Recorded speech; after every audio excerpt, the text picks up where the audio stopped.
Good morning. आज आज आप लोगों के लिए फिजिक्स में एक इम्पॉर्टेंट टॉपिक प्रकाश का वर्ण विक्षेपण। प्रकाश का वर्ण विक्षेपण यानी जिसको स्पेक्ट्रम बोलते हैं इंग्लिश में।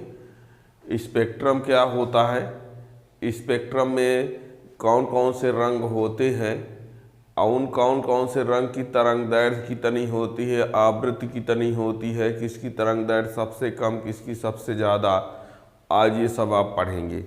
ये जो है फिजिक्स में है, फिजिक्स में यानी साइंस में, और ये आप छोटी क्लासों में भी पढ़ने को पा सकते हैं और ये टेंथ और ट्वेल्थ दोनों क्लास में फिजिक्स में ये है ना। तो स्पेक्ट्रम क्या होता है पहले ये आप जानेंगे, फिर स्पेक्ट्रम में जो 7 रंग होंगे उन सभी रंगों की तरंगदैर्घ्य कितनी होगी, आवृत्ति कितनी होगी, तरंगदैर्घ्य सीमा क्या, ठीक है ना।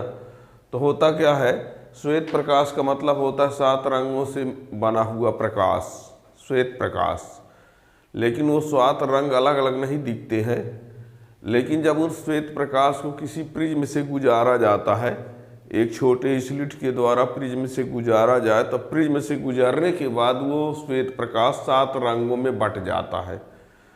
तो जो 7 रंग बट जाते हैं वो 7 रंग कौन कौन से हैं, कौन रंग ऊपर नीचे कहाँ कैसे होता है ना। तो ये आपको आज जानना है। तो स्पेक्ट्रम हिंदी में उसको वर्णक्रम,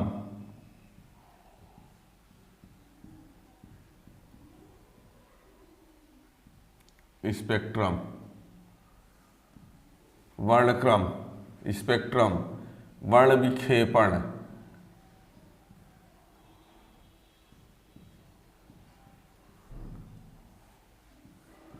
ठीक।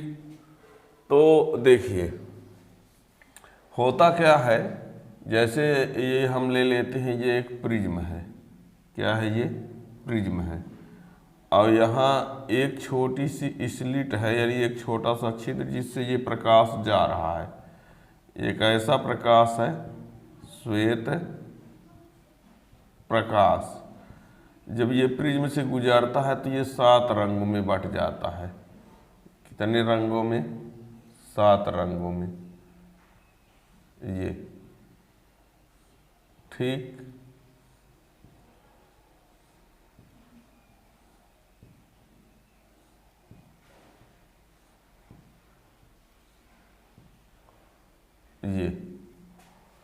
ये जो 7 रंगों का यहाँ समूह मिल रहा है, इस 7 रंगों के समूह को ही क्या कहते हैं, ये है बैगनी, ये है जामुनी, नीला, हरा, पीला, नारंगी और ये लाल।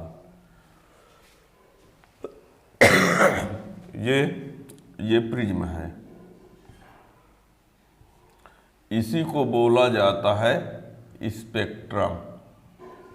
क्या बोलते हैं, और ये पूरी घटना को बोलते हैं वर्ण विक्षेपण, ठीक है ना। यानी ये स्लिट है। क्या होता है कि जब कोई श्वेत प्रकाश अत्यंत छोटी स्लिट के द्वारा प्रिज्म से होकर गुजरता है तो वह 7 रंगों में अर्थात अवयवी रंगों में विभक्त हो जाता है। इस घटना को प्रकाश का वर्ण विक्षेपण कहते हैं। अब प्राप्त होने वाले रंगों के समूह को क्या कहा जाता है, वर्णक्रम कहते हैं, स्पेक्ट्रम। इसमें जो बैगनी रंग होता है वो सबसे नीचे होता है, लाल रंग सबसे ऊपर होता है। बैगनी रंग की तरंगदैर्घ्य जो है सबसे कम होती है, लाल रंग की तरंगदैर्घ्य सबसे अधिक। इसकी तरंगदैर्घ्य सीमा जो होती है, तरंगदैर्घ्य सीमा की यदि बात किया जाए तो तरंगदैर्घ्य सीमा जो है 4000 एंगस्ट्राम से लेकर के 8000 एंगस्ट्राम होती है, 4000 एंगस्ट्राम से 8000। और आवृत्ति परास की बात करें, आवृत्ति परास तो ये 7.5 गुणे 10 की घात 14 हर्ट्ज से 3.75 गुणे 10 की घात 14 हर्ट्ज होती है। ठीक है ना। तरंग दैर्घ्य और आवृत्ति एक दूसरे के उल्टा होते हैं। तरंग दैर्घ्य और आवृत्ति एक दूसरे से क्या होते हैं? उल्टा होते हैं। और एक दूसरे से उल्टा होते हैं तभी तो ये 4000 से 8000 बढ़ते क्रम में है और ये 7.5 से 3.75 यानी घटते क्रम में है। ठीक है ना। अब ये 4000 से 8000 तरंग दैर्घ्य सीमा है, ये आवृत्ति परास है। और आप इससे इसको ला कैसे सकते हैं? आवृत्ति का सूत्र होता है, आवृत्ति के लिए एक सूत्र होता है, आवृत्ति बराबर चाल बटे तरंग दैर्घ्य। तो चाल कितनी होती है? 3 गुणे 10 की घात 8 और तरंग दैर्घ्य कितनी है? 4000 एंगस्ट्राम है ना। तो ये 3 गुणे 10 की घात 8 ये 4000 गुणे 10 की घात -10। तो ये 3 गुणे 4 10 की घात 8 और ये हो जाएगा 10 की घात -7। 3 इससे निकल गया तो ये 3/4 गुणे 10 की घात 15। 3/4 गुणे 10 की घात 15। और इसको आगे हम क्या कर सकते हैं? इसी को हम आगे क्या कर दें? 30 गुणे 10 की घात 14 कर दें और ये 4 तो ये 7.5 गुणे 10 की घात 14 है ना। ये आ गया। ऐसे ही ये रख देंगे तो ये वाला आ जाएगा। यानी आवृत्ति बराबर सूत्र होता है चाल बटे तरंग दैर्घ्य। तो प्रकाश की चाल तो इतनी होती है, तरंग दैर्घ्य इतनी, आप तो ये यहाँ से लेंगे है ना। ये मीटर में इतना हो गया angstrom. 1 angstrom equal to 10⁻⁻10 metre होता है, इसलिए हमने ये कर दिया है ना। ये 4000 का 3 जीरो घटा दिए तो ये आ गया। अब इसको ऊपर भेज दे 15 हो गया, 1 जीरो इसको दे दिए 30 हो गई, 14 हो गया, भाग ये आया। तो यानी आप तरंग दैर्घ्य से आवृत्ति आप ला सकते हैं। ठीक है ना। तो ये हो गया। अब यदि आप ये चाहते हो कि इनकी अलग अलग तरंग दैर्घ्य कितनी होगी तो देखिए,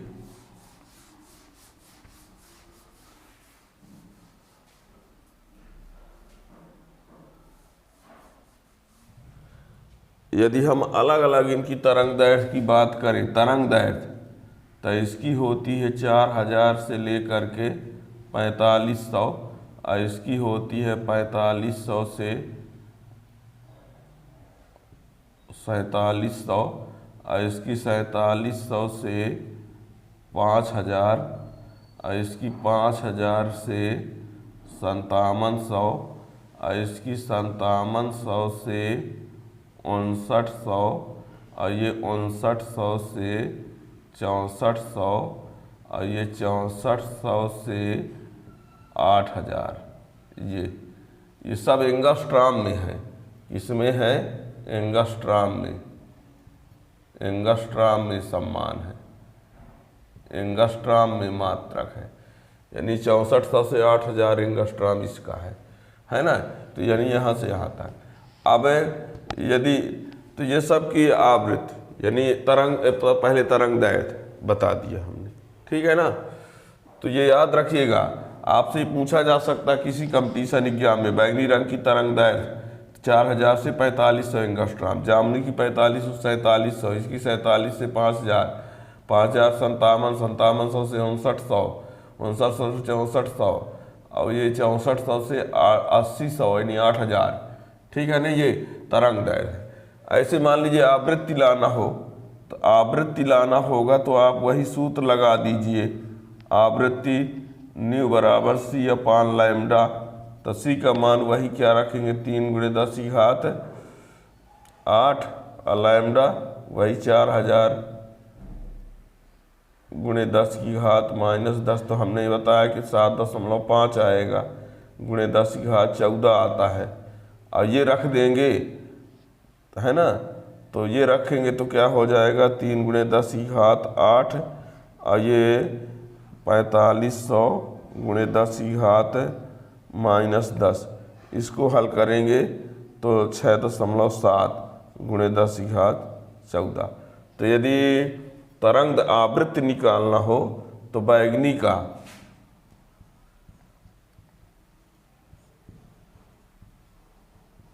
आवृत्ति क्या लिख देंगे, 7.5 गुणे 10 की घात 14 से 6.7 गुणे 10 की घात 14 हर्ट्ज।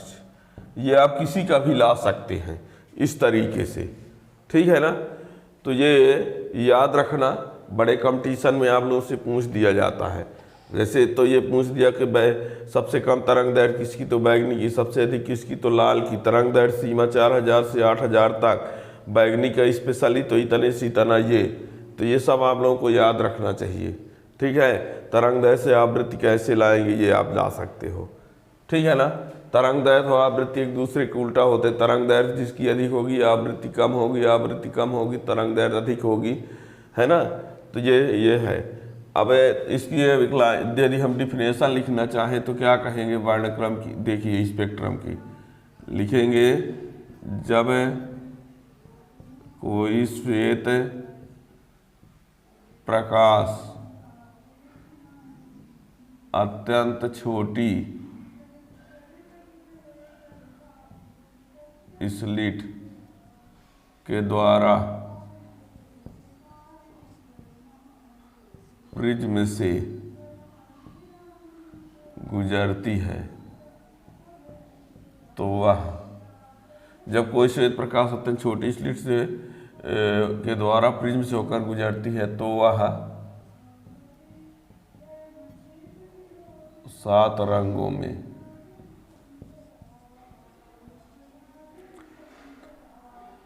गुजरता है, लिख दो, कुछ भी लिख दो। जब कोई श्वेत प्रकाश अत्यंत छोटी स्लिट के द्वारा प्रिज्म से गुजरता है तो वह 7 रंगों में विभक्त हो जाता है। इस घटना को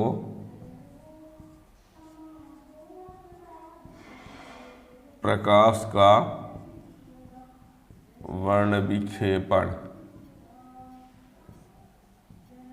कहते हैं तथा प्राप्त रंगों के समूह को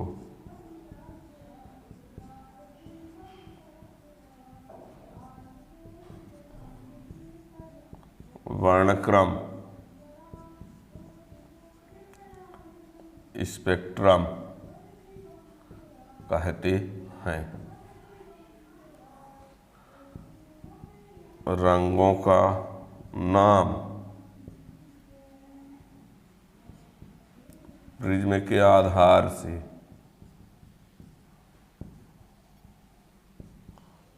निम्न प्रकार है।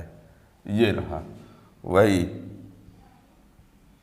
बैगनी, जामुनी, नीला, हरा, पीला, नारंगी व लाल। ये बता दिया। याद करने का तरीका है, एक शब्द नोट में ये जान लो, बैजानी हपीनाला।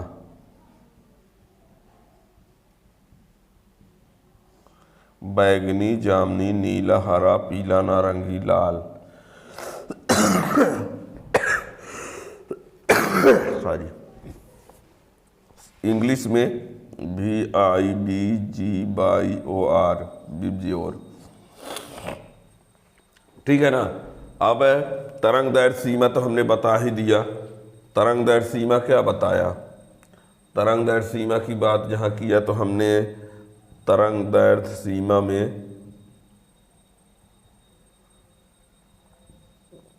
4000 एंगस्ट्राम से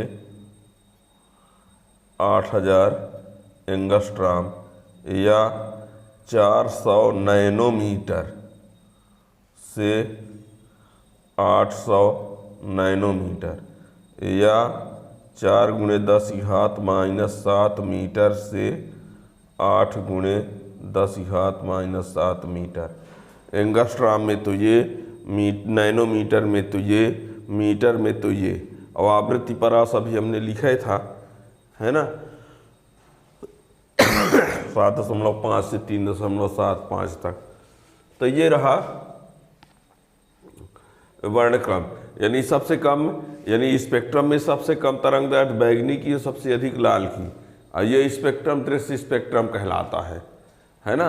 एक होता है अदृश्य स्पेक्ट्रम, जिसमें बैंगनी से कम तरंगदैर्घ्य वाली भी विकिरणें होती हैं, लाल से अधिक तरंगदैर्घ्य वाली विकिरणें होती हैं, है ना।